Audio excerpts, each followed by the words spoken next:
தனுசு ராசி நண்பர்களுக்கான செவ்வாய் பயிற்சி பலன்கள். உங்களை பொறுத்த வரைக்கும் 5-12 கோடி அதிபதியான செவ்வாய் 6ஆம் இடத்துல போய் உக்கார்றாரு. செலவு இருக்குங்க, ஆரோக்கிய செலவு இருக்குது. எங்கே போய் உக்காராரு? 6ஆம் இடத்துல, ருணரோக சத்ருஸ்தானத்தில். கடந்த கால எதிரிகளுக்கு நீங்கள் வழங்க வேண்டிய பழைய பாக்கிகள் கட்டாயப்படுத்தி வசூல் செய்யப்படும். நீங்கள் யாருக்காவது பணம் கொடுக்காம ஏமாற்றிட்டீங்கன்னு வச்சுக்கோங்க, இப்போ கழுத்தில் துண்டை போட்டு வாங்கிடுவாங்க.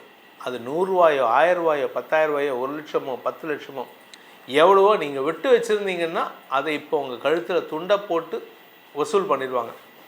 அதே சமயம் நீங்கள் இந்த போலீஸில் ஒர்க் பண்ணுறேன், பேராமிலிட்ரி ஃபோர்ஸில் ஒர்க் பண்ணுறேன், பிஎஸ்எஃப்பில் ஒர்க் பண்ணுறேன், அந்த மாதிரி நபராக இருந்தால், அதாவது அரசாங்க ரீதியான வேலையில் இருந்தீங்கன்னா உங்களை இடமாற்றம் செய்து, அதாவது தூக்கி அடிப்பாங்க. எங்கேயாவது கன்னியாகுமரியில் இருக்கக்கூடிய ஒருத்தரை தூக்கி மதுரையிலையோ திருச்சியிலையோ சென்னையிலையோ போட்டால் எப்படி இருக்கும்? குடும்பத்தை விட்டுட்டு ஓடி வருவீங்கள்ல, அப்பேற்பட்ட ஒரு சூழ்நிலை ஏற்படும். ஆனால் இது வருமானத்தை தரக்கூடிய வகையில் இருக்கும். நிறைய ட்ராவல் இருக்குங்க, அதனால் கொஞ்சம் உடம்பை பார்த்துக்கோங்க. இதில் தூக்கம் கெடுவதற்கான சூழ்நிலை, அதாவது நீங்கள் கோழி தூக்கம்னு சொல்லுவாங்க. எங்கள் வீட்டிலலாம் கோழி அவ்வளோவா தூங்காதுன்னு கேள்விப்பட்டிருக்கேன், எனக்கு தெரியாது. கோழி தூக்கம்ங்கிறது கொஞ்சம் நேரம் தூங்கக்கூடிய வகையில் இருக்கும். 1/2 hour 15 minutes 1 hour 2 hours அந்த மாதிரி உங்களுக்கு தூக்கம் கெடுவதற்கான சூழ்நிலை. சில சமயம் ரெஸ்ட் இல்லாததுனால அடுத்தவங்கக்கிட்ட கோபத்தில் பரபரப்பாக பேசுவீங்க, படபடப்பாக பேசுவீங்க. ஆனால் அது உங்களுக்கு எதிரிகளை உருவாக்கும். அதனால் கவனமாக இருந்துக்கோங்க. பழைய ஆரோக்கிய விஷயத்தில் கவனமாக இருந்துக்கோங்க. நான் ஒரு 20 வருஷத்துக்கு முன்னாடி எனக்கு லங்ஸில் நீர் கோத்துட்டுது, இல்லை 25 வருஷத்துக்கு முன்னாடி எனக்கு கிட்னியில் ஸ்டோன்ஸ் இருந்தது, அதெல்லாம் இப்போ ரிப்பீட் ஆகும். அப்படியே ரிப்பீட் ஆகும். அதனால் உடம்பை கொஞ்சம் கவனமாக இருந்துக்கிறது நல்லது. ஆனால் என்ன ஒரு நல்ல விஷயம்னா, எல்லாமே குரு பார்வை இருக்கிறதுனால எல்லாமே மருத்துவ ரீதியாக தீர்வுகளை சந்திக்கிறதுக்கான வாய்ப்பை ஏற்படுத்தும். இது கடன் பிரச்சனையிலையும் உங்களுக்கு தீர்வுகள் கிடைக்கும். லீகலாக பிரச்சனை சால்வ் பண்ணுவீங்க. இத்தனை நாளாக இந்த கிரெடிட் கார்டு விஷயத்துலலாம் நான் சொல்கிறது ஒரு 20 வருஷத்துக்கு முன்னாடி 15 வருஷத்துக்கு முன்னாடி இல்லீகலாக போயிட்டு மிரட்டி வாங்கிட்டு வருவாங்க. இப்போ உங்களுடைய கடந்த காலத்தில் நீங்கள் சில இடத்துல பணம் இழந்திருந்தீங்கன்னா அதை கூட செட்டில் பண்ணுறதுக்கான வாய்ப்பு இருக்குது. ஸோ இந்த செவ்வாய் பயிற்சி இந்த தனுசு ராசியை பொறுத்த வரைக்கும் குழந்தைகளாலும் ஆதாயத்தை பெறுவதற்கான வாய்ப்பையும், வியாபாரத்தில் வருமானத்தை பெறுகின்ற வாய்ப்பும், வியாபாரத்தில் புதிய முதலீடுகள் செய்கின்ற வாய்ப்பும் இருக்குது. கடல் கடந்த பயணம் அப்படின்னா லீகல் பிரச்சனைகள் வரும். அதனால் ஃபாரினில் இருக்கிறவங்க கொஞ்சம் கவனமாக இருந்துக்கோங்க. ஃபாரின்லேருந்து இந்தியா வரீங்க, இல்லை இந்தியாவிலேருந்து ஃபாரின் போகிறீங்கன்னா கீப் யுவர் டாக்குமெண்ட்ஸ் பக்கா. ஏதாவது ஒரு டாக்குமெண்ட் இல்லாமல் இருந்தாலும் you will be either detained or உங்களை அப்படியே ஒதுக்கி வச்சுருவாங்க. ஸோ எச்சரிக்கையாக இருக்கிறது நல்லது. அரசாங்க விஷயத்தில் விளையாடாதீங்க. பொது வாழ்க்கையில் இருக்கிறவங்க கண்ணெதிரில் எதிரிகளால் சங்கடப்படுவதற்கான வாய்ப்பு இருக்குது. உங்கள் கூட இருக்கிறவன் தான் உங்களுக்கு எதிரி, ஆனால் அவன் இத்தனை நாளாக மறைமுகமாக இருந்தான், இப்போ ஓப்பனில் பேசுவான். குறிப்பாக நீங்கள் அரசியல் இருந்தீங்க, எதிரிகளால் சூழப்படுகின்ற சூழ்நிலை இருக்கிறனால கவனமாக இருந்துக்கோங்க. இந்த செவ்வாய் பயிற்சிங்கிறது தனுசு ராசிக்கு நல்ல மாற்றங்களை கொடுத்தாலும் கொஞ்சம் தேவையில்லாத செலவுகளையும் விரயங்களையும் ஏற்படுத்துகின்ற சூழ்நிலை இருக்குது. இந்த செலவுனால் என்ன ஆகுது அப்படின்னா நிம்மதி போகிறது. இந்த நிம்மதியை வர வைக்கிறதுக்கு என்ன பண்ணுறது? இந்த நிம்மதியை வர வைக்கிறதுக்கு திருத்தணியில் இருக்கக்கூடிய முருகனை, திருத்தணி முருகன் வழித்துணை வருவான், அந்த திருத்தணி முருகனை வழிபட்டு வாருங்கள். ஏன்னா கோபம் தணிந்து அமர்ந்த இடம் திருத்தணி. அந்த கோபத்தை கண்ட்ரோல் பண்ணுறதுக்கும் எதிரிகளின் தொல்லையிலிருந்து உங்களை விடுவித்துக் கொள்வதற்கும் திருத்தணி முருகன் உங்களுக்கு துணை இருப்பான்.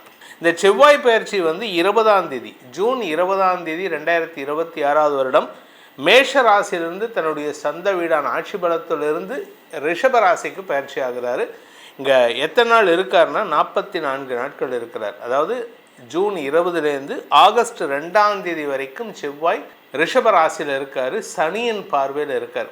இந்த சனி பார்வை அப்படிங்கிறது ஆக்சுவலாக இது ஒரு பாசிட்டிவ் தான். ஏன் அப்படின்னு கேட்டிங்கன்னா, செவ்வாய் ரிஷபராசிக்கு போகிறது, எதிரியோட வீட்டுக்கு போகிறது பவர் இல்லாமல் இருப்பார். அந்த எதிரியோட வீட்டுக்கு போகும் பொழுது சனியின் பார்வையில் இருப்பார். ஆனால் அந்த சனிக்கு குரு பார்வை, உச்ச குருவின் பார்வை. இந்த சனிக்கு பவர் கிடையாது. ஏன் அப்படின்னு கேட்டீங்கன்னா 2 ரீசன். ஒன்று, சனி நீச்சத்தை நோக்கி பயணிக்கிறாரு, நீச்சஸ்தானத்துக்கு பக்கத்தில் இருக்கார். 2வது குருவின் வீட்டில் இருக்கார். 3வது குருவின் பார்வையில் இருக்கார். ஸோ அந்த இடத்துல சனி வந்து கெடுதல் பண்ண மாட்டார். அப்பேற்பட்ட சனியின் பார்வையில் செவ்வாய் வரதுனால பாதிப்பு இருக்குமா அப்படின்னு கேட்டால் சின்ன சின்ன இஷ்யூஸ் இருக்குமே தவிர பெருசாக உலக அளவில் சண்டைகள் இருக்கிறதுக்கோ உயிர் சேதங்கள் இருக்கிறதுக்கோ வாய்ப்புகள் இல்லை. பட் இருந்தாலும் கவனமாக இருக்கணும். நெருப்பு சம்பந்தமான சில சங்கடங்கள் இருக்கும். இதில் எத்தனை நாள் இருக்காருன்னு கேட்டிங்கன்னா 20/6/2026 முதல் 2/8/2026 வரை கிட்டத்தட்ட 44 நாட்கள் இருக்கார். இந்த 44 நாட்களில் அவர்னால உங்களுக்கு பல நன்மைகள் தரக்கூடிய வகையில் இருப்பார். ஏன் அப்படின்னா செவ்வாய் இருக்கிற இடத்துலேருந்து 11ஆம் இடத்துல சனி இருக்கார். செவ்வாயின் 7ஆம் இடத்துல சனி இருந்து பார்த்தாருன்னா சமசப்தமாக பார்த்தா அதனுடைய பாதிப்பு வேறு. ஆனால் இப்போது சனி வந்து செவ்வாய் இருக்கிற இடத்துலேருந்து 11ஆம் இடத்துலேருந்து பார்க்கறதுனால கெடுபலன்கள் பெருசாக இருக்காது. இதனால் உங்களுக்கு பல மாற்றங்கள் ஏற்படும்.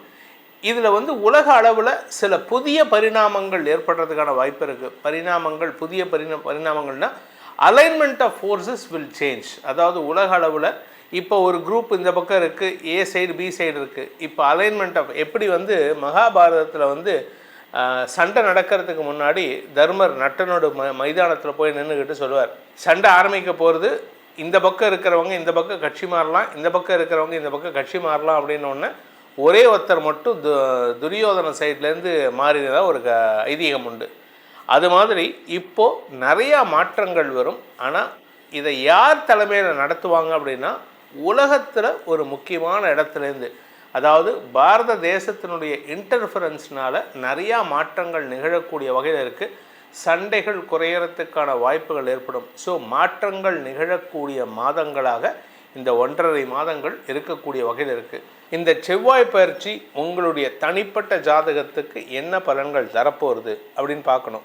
ஏன் அப்படின்னா கோச்சாரத்தில் உங்கள் லக்னத்துக்கு இந்த செவ்வாய் எங்கே அமரப்போகிறாரு, அதனால் உங்களுக்கு சாதக பலன்கள் என்ன பாதக பலன்கள் என்னன்னு தெரிஞ்சுக்கணும் அப்படின்னு ஆசைப்படுறவங்க கீழே கொடுக்கப்பட்டுள்ள நமது தொலைபேசி எண்களில் நேரடி அப்பாயின்மெண்ட்டுக்காகவோ வாட்ஸ்அப் அப்பாயின்மெண்ட்டுக்காகவோ தொடர்பு கொண்டு பேசி தெளிந்து கொள்ளலாம். இதற்கு கட்டணம் உண்டு. இதன் மூலமாக உங்களுடைய எதிர்கால திட்டங்களை செயல்படுத்துவதற்கும் பிரச்சனைகளற்ற வாழ்க்கை அமைத்து கொள்வதற்கும் இது உறுதுணையாக இருக்கும் என்பதை சொல்லி உங்கள் அனைவருக்கும் நல்வாழ்த்துக்களை தெரிவித்துக்கொண்டு உங்களிடமிருந்து விடைபெறுவது உங்கள் வேத ஜோதிடர் பிரகாஷ் நரசிம்மனின் அன்பான வணக்கங்களுடன். நன்றி, வணக்கம்.